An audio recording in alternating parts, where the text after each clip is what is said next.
మంచిగా బతకాలి, ఒకళ్ళకన్నా ఇనిమితులుగా బతకాలి, అలాని వెంకాయమ్మ అంటే బాగా బతుకుతుందనే స్టాంపు తెచ్చుకోవాలని నీతి నిజాయితీగా కష్టపడ్డాను. ఆ కష్టంలోనే నాకు ఫలితం ఉంది.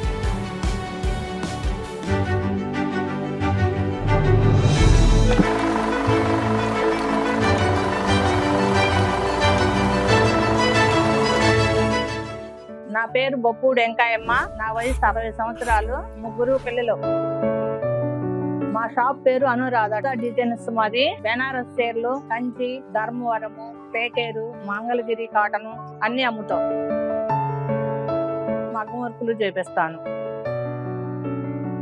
మా సేజీ పేరు శ్రీ మణికంఠ గ్రూప్. 10 మందిని కలిసి గ్రూప్ కట్టుకుంటున్నాం అప్పటి నుంచి. డోక్రాలకు రాకముందు మామూలుగా నార్మల్ గా ఉన్నాము. డోక్రాలోకి వచ్చినాక ఈ పొదుపులు తీసుకున్నాక కొద్దిగా డెవలప్ అయ్యాము.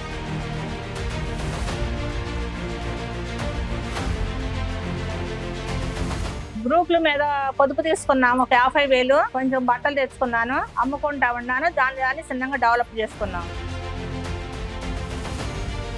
బిజినెస్ లో దిగినానే బాగుండే చదువులు. ఇప్పటికేమో కొద్దిగా పొలాలు వేసి నష్టపోయాము. ఇప్పుడు ఈ డోక్రాలో డబ్బులు తీసుకొని బట్టల బిజినెస్ చేసినాక 3 పెళ్లిళ్ళు చేసేసాను. వాళ్ళని చదివించాను కష్టపడి. ఆడపిల్లలకి ఎవరికి ఇవ్వాల్సిన వాళ్ళకి ఇచ్చేసాను. మేము 50కి బతుకుతున్నాం. ఫస్ట్ 50,000 నేను స్టార్టింగ్ బిగిన్ చేసింది. 5 లక్షల వరకు ఖరీదు చేసేదాన్ని. ఇప్పుడు 5 లక్షల ఖరీదు.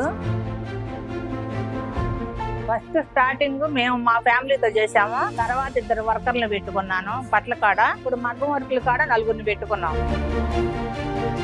గుర్తింపు అంటే ఇదే బట్టలు అమ్మటం గుర్తింపు. పలానా బాగా గ్రూప్ లో చేరింది, డబ్బులు తీసుకొచ్చుకొని పొదుపు చేసుకొని బాగా డెవలప్ అయింది, మనం కూడా గ్రూప్ కట్టుకుందాం. నన్ను చూసి కూడా 10-15 మంది గ్రూపులు కట్టుకున్నారు. అదే గుర్తింపు. నన్ను చూసి 10 మంది నేర్చుకొని ఇదే వ్యాపారం పెట్టుకోవాలి, మేము కూడా సక్సెస్ కావాలి అని చాలా మంది అనుకుంటున్నారు. 4-5 చూపించాను మా గ్రూప్ లో వాళ్ళకి. వాళ్ళు తెచ్చి అమ్ముకుంటున్నారు. బాగానే డెవలప్ అయ్యాం మా గ్రూప్ వరకు. 4 నన్ను చూసి బాగుపడేటట్టు నేను నేర్చుకొని నేను చేశాను. నేను ఈ స్థాయికి రావడానికి నన్ను ప్రోత్సహించిన ముఖ్యమంత్రి చంద్రబాబు నాయుడు గారికి, మెప్నా ఎండి తేజ్ భర్త గారికి, మున్సిపల్ మినిస్టర్ నారాయణ గారికి నమస్కారాలు.